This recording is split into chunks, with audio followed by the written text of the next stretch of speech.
theory are So Russian I have soldiers one refusing to speculation fight. about Russia and the war in the Ukraine.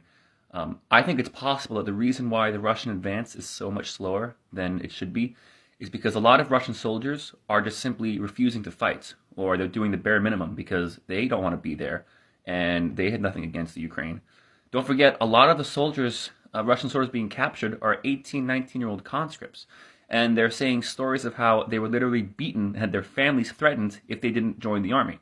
Russia has something called conscription. All 18-year-olds have to go to the army for 2 years, whether they want to or not. And apparently it's very brutal. So maybe Putin is getting word back that this is going on, that his divisions and battalions are refusing to advance. Mostly, because there is obviously some fighting. But everyone's saying it's much slower than you would expect.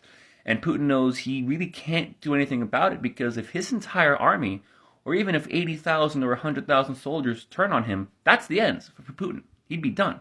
He'd be risking a serious civil war. So I think Putin's made a giant mistake here, being the evil psychopath that he is. And obviously, I'm on Ukraine's side on this one. But remember, a lot of those Russian soldiers, they're victims too, because they're being forced in the army. They're being lied to, they're being tricked, they're being beaten even.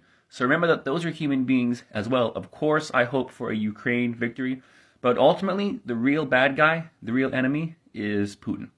So I'm going to do a longer video on my YouTube channel in the next couple days or so, showing some of the links about conscription and some of the stories that are coming out. Because it's pretty evil what Putin is doing. I mean, he's not only killing Ukrainians, but he's killing his own people, and he doesn't even care. So anyway, hopefully Putin's regime ends soon, and hopefully the war ends as soon as possible, with as little death as possible.